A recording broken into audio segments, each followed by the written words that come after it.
Hello everyone, welcome back to the channel. My name is Andre and I'm your bookworm, and today we have another book review going into science fiction, which we don't do very often, but here we are.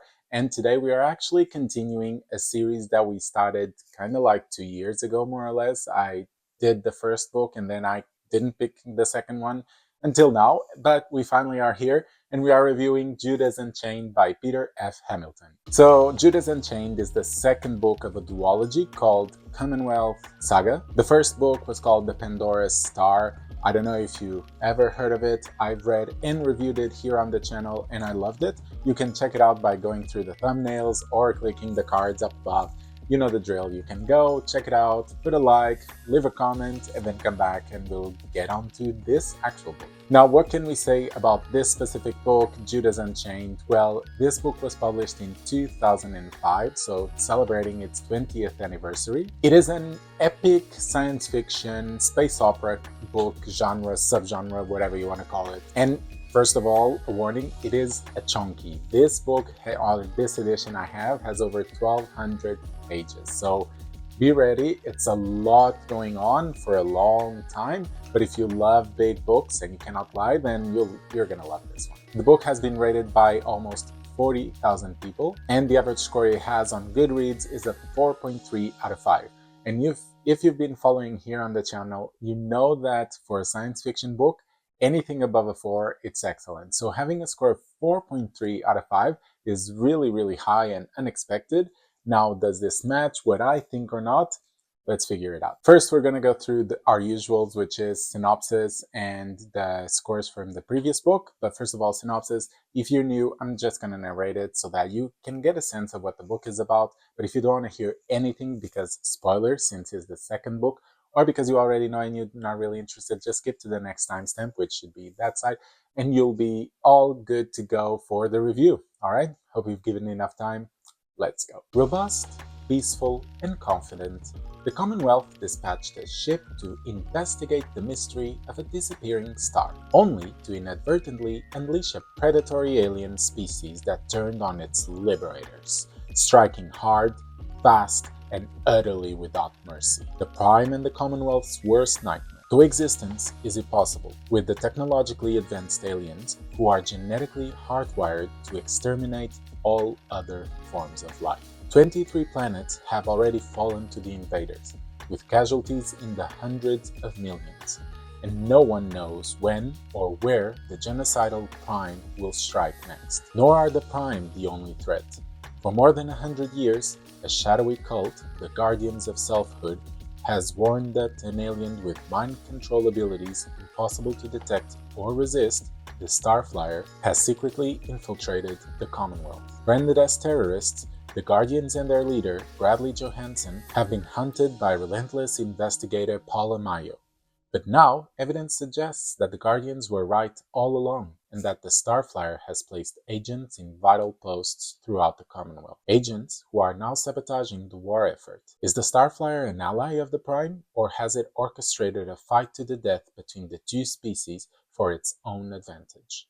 Caught between two deadly enemies, one a brutal invader striking from without, the other a remorseless cancer killing from within, the fractious Commonwealth must unite as never before. Woof, it's been a while since we've had such a lengthy synopsis, but I mean, it's good. It's giving you a full context of what is happening, and it kind of matches the length of the book because it does go through a lot of things, and there are so many other aspects of it that play along, but I'm going to get into it for the review. First, let's go through the scores for the first book, which will be pretty simple, as you can see. I mean, I gave it a 5. All the categories got a 5 out of 5, which is excellent. I really was impressed by this book. It took me by surprise. Didn't expect to like it as much as I did, but I think this was kind of a breath of fresh air in terms of science fiction, because it wasn't the old science fiction that is much about concepts, but it wasn't also just the new science fiction, which is mostly about characters. It was that perfect mix that allowed me to enjoy every single aspect. Hopefully, the second one will also match that. Let's go and get to our categories, starting with plot. So with plot, we pretty much follow right off the start from the end of the first book, which is good. No time to lose. There are so many things happening that we just want to jump off and run right away. And we have so many different POVs, which is good because it's always refreshing and there's always a lot of things happening, and we get a sense of all these things from different perspectives. And it was curious because at some point the general plotline kind of reminded me of the Three Body Problem trilogy written by Cixin Liu. And I say that in the most positive way I can because I love that trilogy. So when I started feeling that sense of commonality, I thought, oh, this is cool, let's keep reading it. However, not everything was good about the plot. I felt that one of my favorite plot lines, which was Ozzy's, ended in a short way. I mean, it didn't end necessarily badly, but it just ended very abruptly, and then it took a sharp turn to turn into something else that wasn't what was before, if that makes sense. I really enjoyed Ozzy's plotline in the first book. It was my favorite, and so I was expecting to get a lot more of that in this book. However, it got maybe like 30-50%, and even in those 50%, we weren't getting much, and suddenly it stopped and turned in a different direction. So that was a bit less enjoyable for me. And on top of that, I felt that the last bit of mystery in the novel, the last plot twist revelation, didn't have the same level of impact because we've had a very similar setting, or at least a very similar type of mystery just before, and we had uncovered that one, and suddenly there was another one when we were uncovering that one, but again, not as important or not as impactful, I would say. It's super important for the plot, but not as impactful in terms of what we expect to happen or how the plot twist can really twist. Nonetheless, the plot was still entertaining, and there were some plot twists worth a mention, just not all of them. So because of that, I'm gonna give this category a 4 out of 5. What about characters? Well, we follow pretty much the same characters. There are some that drop out, some that are added. Very few, I would say, but that means that it's easy for us, the reader, to jump into the book right away because we can easily reconnect with the characters that we were already familiar with. And I mean, some of them are quite good. I like I mentioned, Ozzy, but I also like Melanie, Polamayo. Even though some people don't really think she's a great character, I like the way she was written, and I like the conflict that creates around her. But I mean, those are opinions, of course, but I think the characters themselves were well written. I mean, some of them do have some dubious behaviors, like, for example, a kid in this book. I'm not going to mention much more so I don't spoil, but if you've read this book, you know what kid I'm talking about. Some of the things he says or some of his behaviors are a bit questionable. And the other thing that I also need to mention regarding characters is there is a bit of that old science fiction feel to this book in terms of characters when we're talking about women. But I mean, that is very subjective to everyone. If you really care about that, then you're going to look at the female characters and you're going to hate every single one of them. If you don't really care, you're going to read through and you're going to still enjoy it.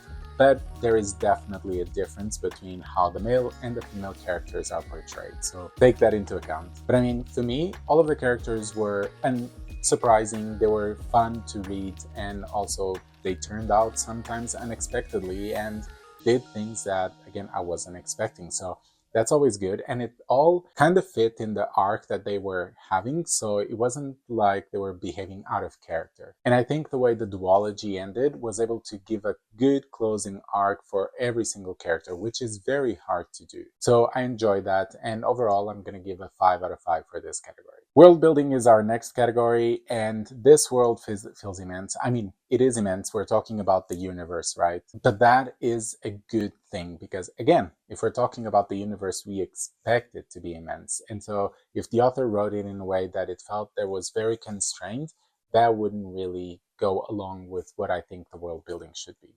Let me start talking about the science of the book.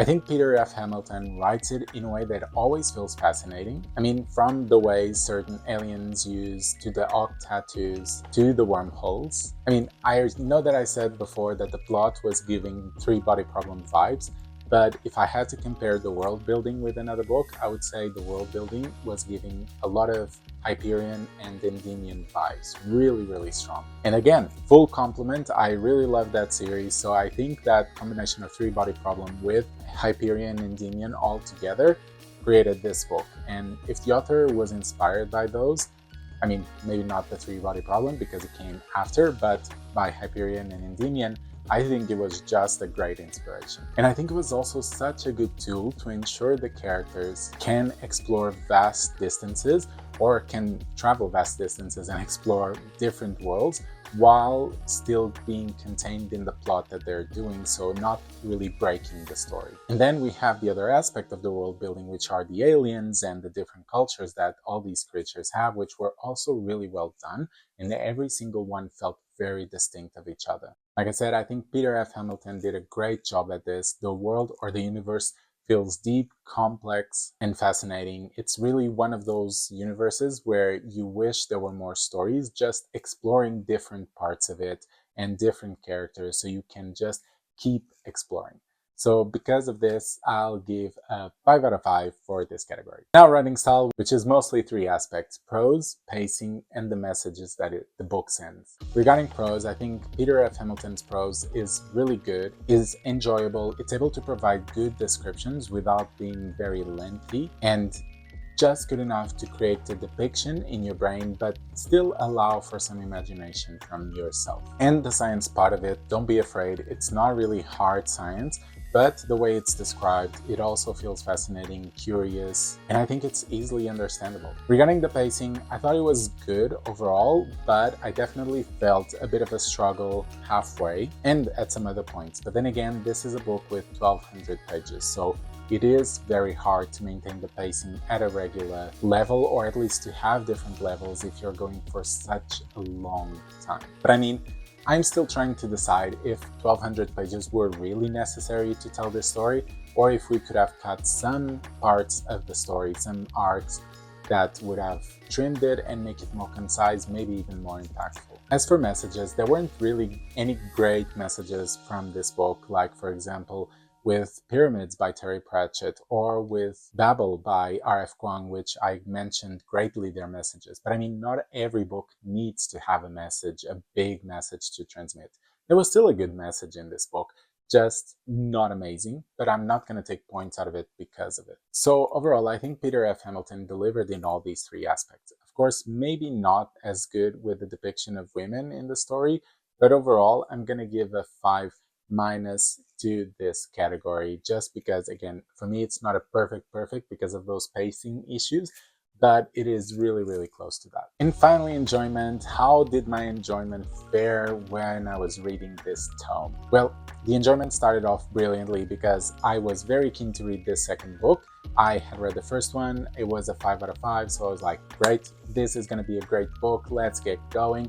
I have one of my favorite characters still going there, so it will be fun and a good adventure. And then as I kept reading, the pacing started trembling a bit and the plot started taking directions that I was not expecting and that I didn't really fully enjoy. And so my enjoyment started decreasing a bit, not too much. I was still reading a lot of it, but it was still big. That's why it took me almost 2 weeks to read it. But I was still enjoying. And then, of course, as we approach the ending with the climax and all the character arcs ending and closing perfectly, my enjoyment increased a lot again. But overall, I would say it's a 4 out of 5, saying that maybe it dropped to a 3 at some points, and it also started off and ended at a 5. So we'll go with a 4 out of 5. And this leads us to the end of our review. Just as a refresher, we have 4 for plot, 5 for characters, 5 for world building, 5 minus for writing style, and a 4 for enjoyment, which gives us a final score of 4.6 out of 5. Again, a really good score. If we take this book and the first one into account and average it out, this is a 4.8 for this duology, which, I mean, we couldn't really ask much more for it. It's a really good score. This book is still really good, even though it falters a bit in some aspects. But I think those aspects aren't critical enough to make the score drop too much. And I mean, even on Goodreads, for a science fiction book, this book has a 4.3. Okay, that is less than what I'm giving it, but 4.3 is really good on Goodreads for a science fiction book. So take also that into account. But let me know, have you read this book? Have you not? What do you have to say about it? Comment down below. And if you also think that the inspiration that Peter F. Hamilton had came from Hyperion or Endymion, yeah, tell me down below, or maybe any other books. Do you think there are other books that are similar to this that I should read? Comment down below. And if you're new, don't forget, subscribe, like the content, and I shall be seeing you on Thursdays and Sundays, okay? See you soon.